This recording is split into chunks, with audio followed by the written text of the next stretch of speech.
Okay, we've got audio, so hang on, I don't know why it doesn't do. Oh, it's working. Why not?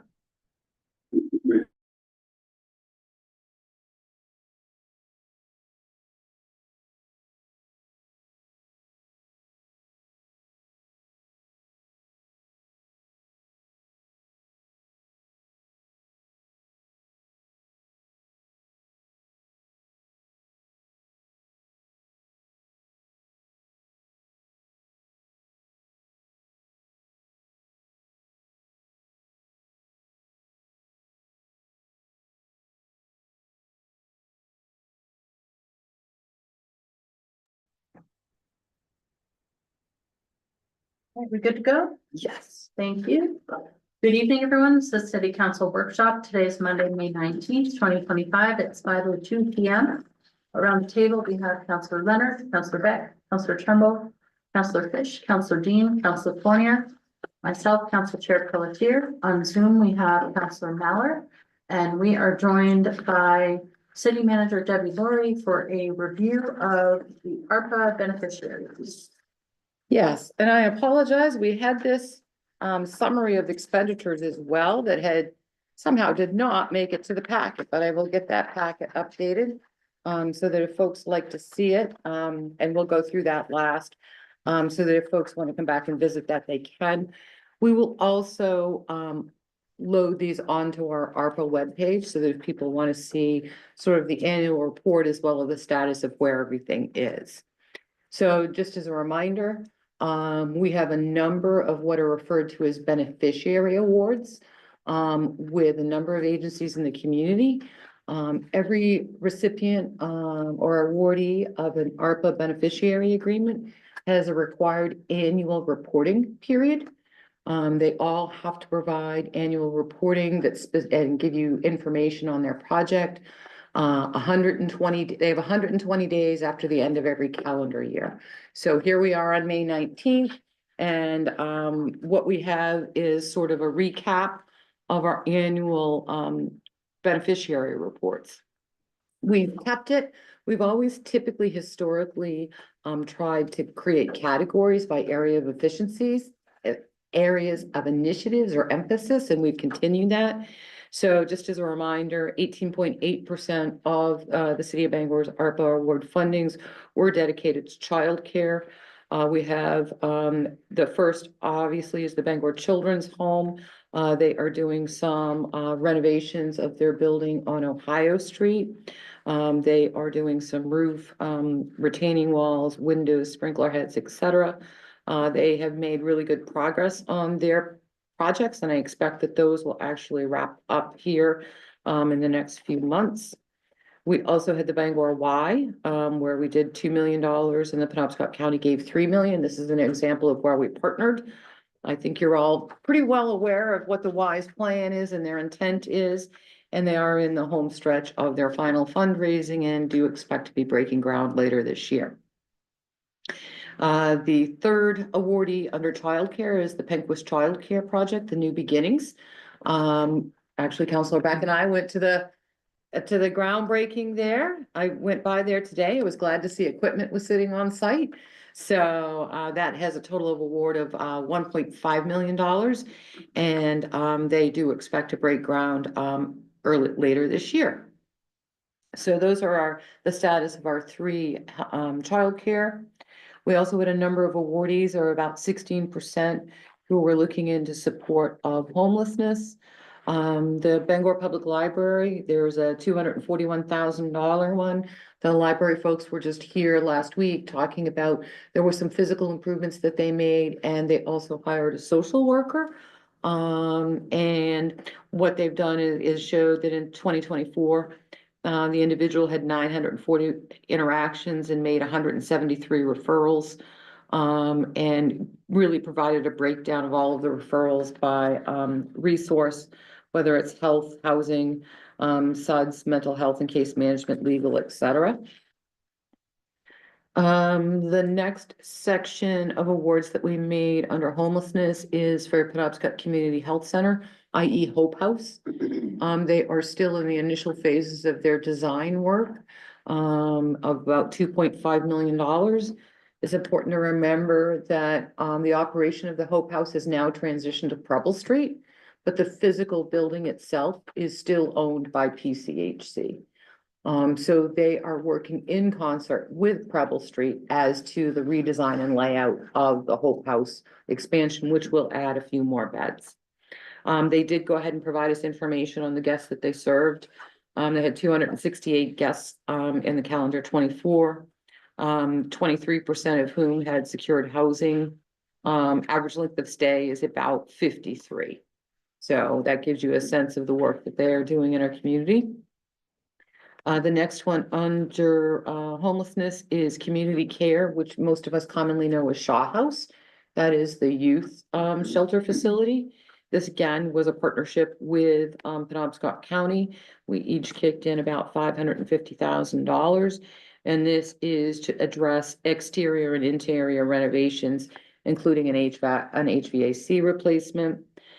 They have actually made some progress on engineering and review. They're choosing a contractor at the moment. And they have selected Dunbar and Braun. And they anticipate construction to begin late June or early July. So that's where they are there.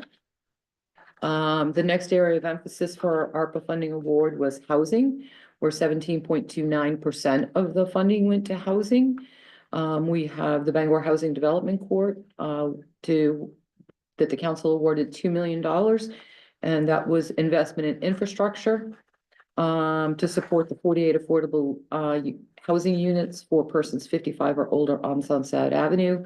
They are expected to close on that funding with Maine Housing in June, and they expect to begin in early summer for in-person construction. I will add to, just because we're on this one and I'm thinking of it, is the parcel that they acquired was privately owned. They have also made arrangements and purchased the abutting parcel from UMaine Augusta, which actually connects to their private parcel and goes all the way over to Texas Avenue. There was another parcel of property beyond the private property that is owned by Maine DOT. It's currently landlocked. And so Bangor Housing was able to go through the process with MDOT to determine that it is surplus property.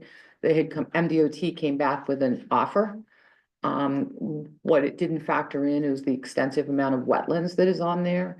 They have since revised that price, and I believe Bangor Housing will be closing on that parcel as well. So they'll do what they can from a housing perspective, but they also view it as an opportunity for trails and active space for the housing that they are building. So it's kind of a cool project that started with, the city and then added to the surrounding properties. The next area under housing is Habitat for Humanity Greater Bangor. Obviously, these disbursement amounts are through the end of December. There have been subsequent disbursements to many of these. So obviously it is about acquisition and development of single-family homes in Bangor.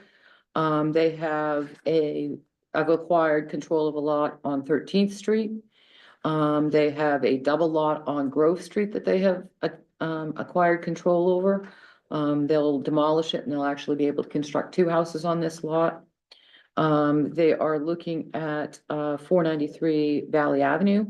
And they're looking at doing a subdivision planning to build at least 4 properties there. And for those of you who are on B&ED, you may remember that there's an opportunity potentially for the sale of some city parcels that are on Sherman Avenue. We are working with the Department of HUD. There were some old deed restrictions on it and trying to get to the right person. And the current administration has been a challenge. Our primary point of contact is no longer with HUD, so we've been actively working to try to get that moved along. So they're making good progress on continuing to find opportunities for single family homes. Penquist was also awarded $540,000, and that was to do the infrastructure related to their Milford Place. I'm not quite sure. They anticipate starting in August of 2025, but all of the utility work has been put in. So all of those funds have been fully expended. I ask, is there anyone this is a good review. I'm just keeping an eye on the Yep. clock. Yep. It's a long list. Yep.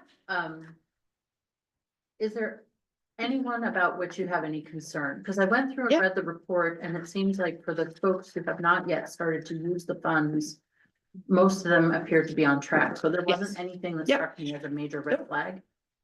Agreed. I think the only item that I think you need to come back and talk about is the Together Place housing. So the Together Place housing in November, you all voted to substitute interest earnings, being concerned that they may not be able to meet the timeline. And at the committee, you had said we need to have a decision by the end of June. Well, we are in May. Okay. No unit is under contract. It is unlikely that they will be able to complete that by June. So whether or not you want to continue to assign interest earnings to that, I think, is the only question or direction I'd be looking for. Okay. Counselor Trumbull? Yeah, it's just a similar question. So obviously, you're not gonna be a whole lot longer. Who is the point person of the city that oversees the ARPA and make sure we get those reports within 4 months of the end of the year? Tracks all this stuff. Who's? Well, it's been a combination of people and we're having to reconfigure that combination. So the primary point of contact for reports and information will be our grant manager. And our grant manager actually goes into the portal and does the reporting of the expenses. So we're working through the other parts. Okay, and I Yep. know the actual ARPA funds Yes. were all allocated by the end of the year, they have to be. Correct. What do we have available in interest money that we all decided we wanted to have the same guidelines on? how we spend Yep, it? so it's on that Okay. additional piece of paper. So unallocated interest as of the end of April of 2025, less the fiscal year 26 proposed use for public restrooms is 210,706. Okay. And that assumes that you still allocate the 375 for Together Place housing. Thank you.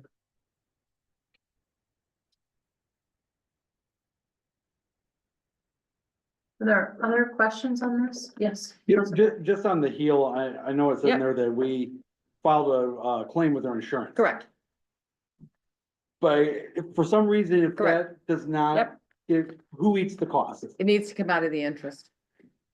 So, okay, That would be my recommendation. yeah, Either that or you appropriate, I don't think you want to appropriate taxpayer funds for that. no.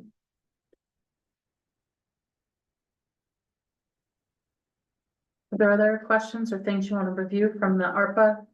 Yes. Is there a timeline on the insurance? I've reached out to the carrier and asked, Yeah. hey, because I know who the agent was and I knew who the carrier was. And I asked, do you have an update on where we are?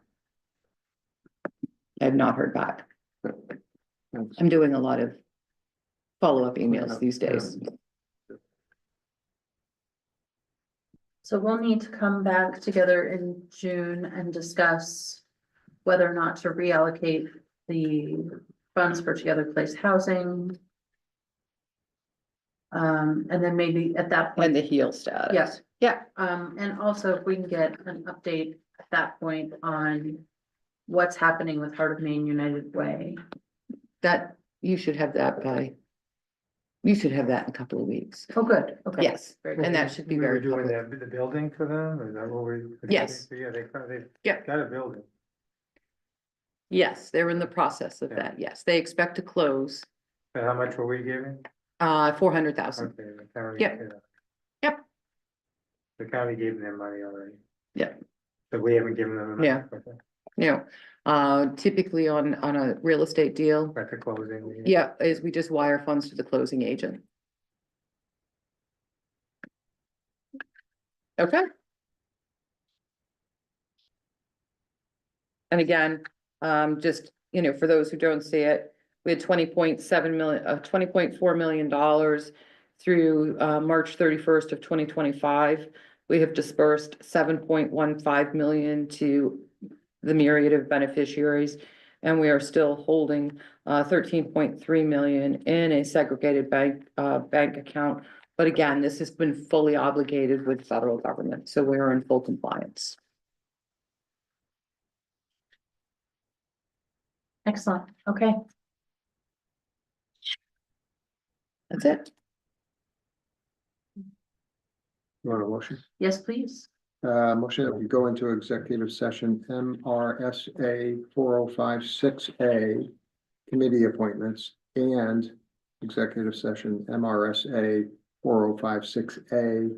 Interim city manager discussion. Second, We have a motion, we have a second. Executive session requires roll call vote. Counselor Cornea, Yes.